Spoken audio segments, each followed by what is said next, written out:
Hello students, good morning.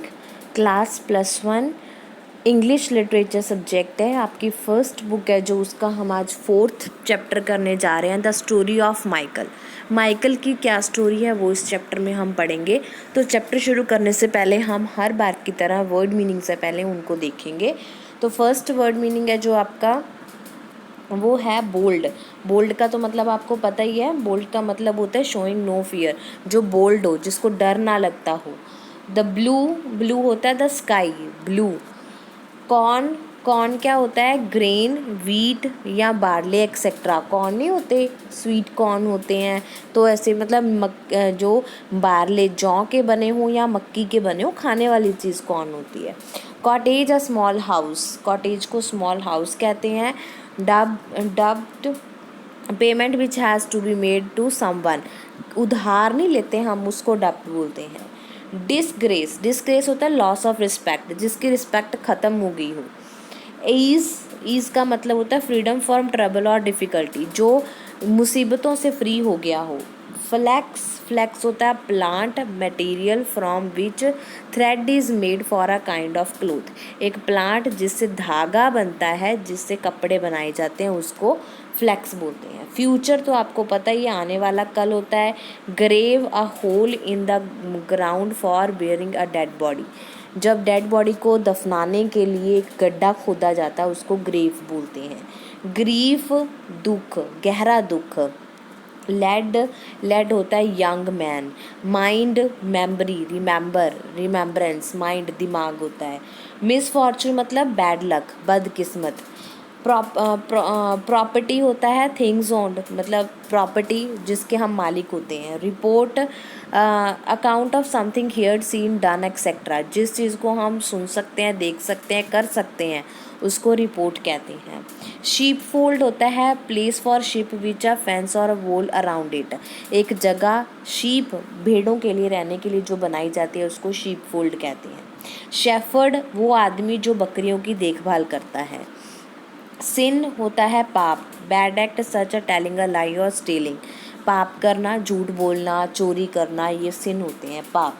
Stranger, एक आदमी जिसे हम नहीं जानते। Surety, a person who agree to pay someone else debit if the person fail to pay it, वो surety मतलब मैं आपको उधार से पैसे दे दूं और कोई श्योरिटी ले, मान लो मैं आपको श्योरिटी दूं कि आप उस बंदे को पैसे दे दो, अगर उसने मोड़े नहीं, आपको रिटर्न नहीं किए, तो मैं दे दूंगी, तो वो क्या हो गया? श्योरिटी हो जाती है। टॉयल हो जाता है हार्ड वर्क, मेहनत करना।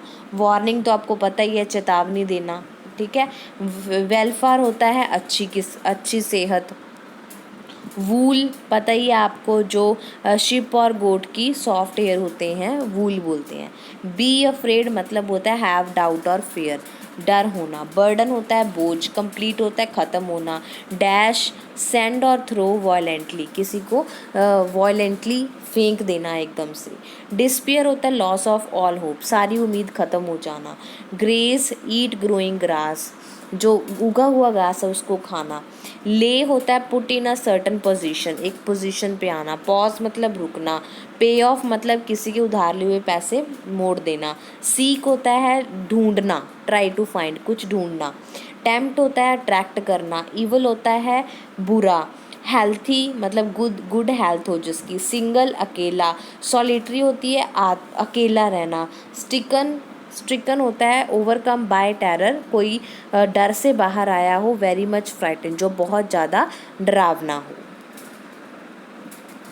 नेक्स्ट है एनी वे, एनी मतलब होता है कोई भी पॉसिबल वे, कोई भी तरीका। एनग्जाइटी होता है डरा हुआ, घबराया हुआ। बियॉन्ड मतलब पीछे। ब्रीफली मतलब बहुत छोटा। फर्दर होता है डिस्टेंस, एक दूरी। नियरली मतलब ऑलमोस्ट, बिल्कुल साथ में होना। तो ये हमारे 47 वर्ड मीनिंग्स थे। आपको वर्ड मीनिंग्स आने चाहिए बेटा, अगर वर्ड मीनिंग नहीं आएंगे तो आपको क्वेश्चन आंसर समझने में भी प्रॉब्लम आएगी और चैप्टर को समझने में भी। तो इसीलिए मैं सबसे पहले आपको वर्ड मीनिंग पढ़ाती हूँ, क्योंकि वर्ड मीनिंग के ज़रिए ही आपको चैप्टर है जो वो समझ में आएगा। तो हम चैप्टर शुरू करते हैं। An old man and his little son were on one day walking along Greenhead Ghyll, asleep steep valley near Grasmere England. एक बूढ़ा आदमी और उसका एक छोटा सा बेटा एक दिन कहाँ जाते हैं, ग्रीन हेड गेल जाते हैं, जो कि एक वैली है, पहाड़ी है। कहाँ पे? ग्रेसमेयर में। कहाँ? इंग्लैंड में। Shall we go further up, father? See what lie beyond? Ask the boy. Boy कहता है कि हम थोड़ा आगे जा सकते हैं फादर, हमें देखना है कि वहाँ पे क्या है। Yes, if you want to. अगर तुम जाना चाहते हो तो हाँ, हम जा सकते हैं, उसका फादर कहता है। Soon they were looking down upon a deep solitary valley with a stream running through it. अब वहाँ पे जल्दी ही वहाँ पे पहुँचे, उन्होंने देखा कि एक डीप सॉलिटरी मैंने अभी आपको बताया, अकेली, लॉनली, जहाँ पे कोई नहीं होता, वैली थी जहाँ पे एक स्ट्रीम मतलब होता है कि झरना बह रहा था, रनिंग थ्रू इट, बह रहा था। What a silent and solitary place said the boy. Boy कहता है कि कितनी शांत और अकेली जगह है ये। Seeing a heap of stones and an unfinished sheepfold further on, he asked. उसने देखा कि वहाँ पे एक हीप ऑफ स्टोन मतलब एक स्टोन का झुंड बना हुआ है, और शीप फोल्ड जहाँ पे एक बकरियों को रखने की जगह बनाई गई थी। अनफिनिश्ड मतलब बीच में ही खड़ी है। Who has heaped those stones there? Father को पूछता है कि ये स्टोन किसने इकट्ठे किए यहाँ पे। Was someone working there on a building? क्या कोई यहाँ पे कोई बिल्डिंग बना रहा था, कोई काम चला रहा था जिन्होंने ये स्टोन रखे हैं? Yes. Long ago a man started building a sheepfold there. उसका फादर कहता है कि हाँ, एक बहुत टाइम पहले एक आदमी ने यहाँ पे शीप फोल्ड बनाना शुरू किया था, बकरियों भेड़ों को रखने के लिए एक जगह बनानी शुरू की थी। But later on he stopped working, पर जल्दी ही उसने ये काम रोक दिया। These stones have a sad story to tell. ये स्टोन उसकी एक बुरी कहानी है जो वो बताते हैं। Please tell me that story father. लड़का कहता है कि मुझे उसकी स्टोरी बताओ, अगर आपको पता है तो मैं सुनना चाहता हूँ। Yes if you wish to hear it. हाँ, मैं सुनाता हूँ अगर तुम सुनना चाहते हो। The father then told the boy this story. तो फादर उसको एक स्टोरी सुनाने लगता है। Many years ago a shepherd name Michael lived in this valley. उसमें एक शेफर्ड कौन था? अभी मैंने आपको वर्ड मीनिंग में बताया। शेफर्ड कौन था? जो भेड़ों बकरियों को चराता हो, देखभाल करता हो। जो आपने देखा होगा ना, सड़क पे कई बार इतनी सारी बकरियों का झुंड लेके एक छोटा बच्चा या एक लड़का जा रहा होता है, उसको क्या कहते हैं? उसको शेफर्ड बोलते हैं। क्यों? क्योंकि वो जो शेफर्ड जो बकरियों को, शीप को, गॉट्स को चराते हैं, देखभाल करते हैं, उनको शेफर्ड बोला जाता है। तो उसका नाम क्या था? माइकल था। वो इस वैली में रहता था। His cottage stood on the top of the hill all over. कहते उसका जो छोटा सा घर था वो कहाँ था? इस पहाड़ी पे था। He loved this valley. उसको ये वैली, वो इस वैली से बहुत प्यार करता था। दीज हिल्स, इन पहाड़ियों को। This stream is very dearly, और जो ये स्ट्रीम था, ये झरना था, उसको बहुत प्यार करता था। Both he and his wife Isabel were work hard. उसकी, माइकल की वाइफ का क्या नाम था? एलिजाबेल। दोनों बहुत मेहनत करते थे। While Michael worked in valley. जब माइकल वैली में काम करने जाता, गेजिंग द शिप, उन शिप को चराने जाता, एंड ग्रोइंग द कॉर्न, और जो फसल थी उसको उगाता था। The women sat spinning at her wheel. Spinning मतलब होता है काटना। चरखा काटती थी उसकी वाइफ घर पे जब वो घर से चला जाता था। She had 2 wheels. उसके पास 2 चरखे थे। 1 फॉर स्पिनिंग वूल, एक से तो वो वूल जो उस बकरियों शिप उनके पास रखी हुई थी ना, उनके बालों से जो उनको वूल मिलती थी, एक तो वो चलाती थी। एंड 1 फॉर शिपिंग फ्लैक्स, और एक फ्लैक्स के लिए होती थी, कपड़े जो बताए मैंने आपको। एंड 1 व्हील और the other was at work all the time, और वो एक या दोनों पे हर रोज़ काम करती रहती थी। Often they worked late into the night by the dim light of the lamp which hung for the roof. कहते कि वो हमेशा देर रात तक काम करते रहते थे। बाय द डिम लाइट मतलब इतनी ज़्यादा रोशनी नहीं थी, डिम लाइट में वो काम करते थे। Of a lamp which hang of from the room, जो कि उनकी छत पे, रूफ मतलब होता है छत पे लटकी होती थी। Every day it was lighted early in the evening. वो हर रोज़ शाम को उसको जलाते थे। And burnt late into the night, और रात तक वो जलती रहती थी।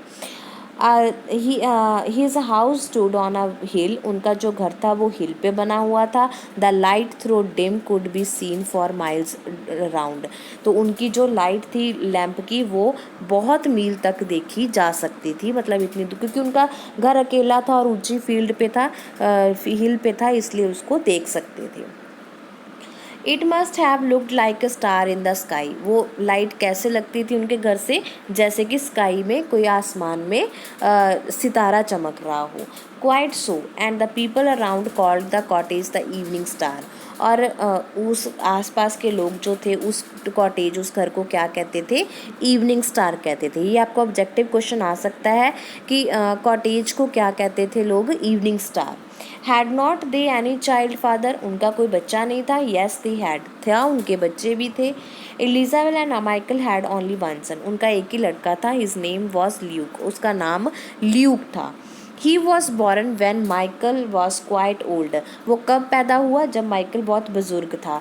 And so he brought new hopes into their life, तो लड़का पैदा होने से उनके घर में एक नई उम्मीद आ गई। And new thoughts for their future, और वो एक नए सपने हैं, जो नई सोच है वो सोचने लगे थे अपने फ्यूचर के बारे में। Luke was a bright and healthy boy, Luke जो था उनका बेटा था वो बहुत ही हेल्थी मजबूत लड़का था। Every day Michael took him out of to the valley. There he watched the sheep and helped his father in the little way. Michael रोज़ उसको अपने साथ ले जाता था वैली में, और वो उनकी शिप को चराता था और अपने फादर की हेल्प करता था। Thus the lad grew up among hills and valleys until he reached his 18 year. वो उन पहाड़ियों में ही बड़ा हुआ था जब तक वो 18 साल का नहीं हो गया।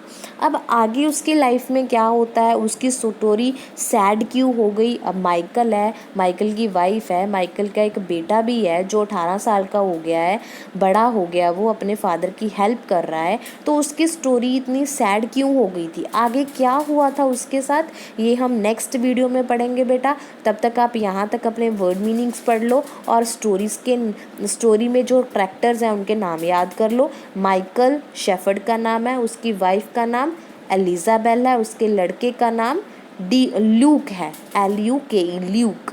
ठीक है बेटा, इनको अच्छे से इनको अच्छे से समझ लो। अगर कोई बात आपको समझ में नहीं आई तो आप मेरे को कमेंट बॉक्स में कमेंट करके पूछ सकते हो। इस चैप्टर को हम आगे पार्ट 2 में कंटिन्यू करके ख़त्म करेंगे। ओके बेटा, ओके, बाय बाय।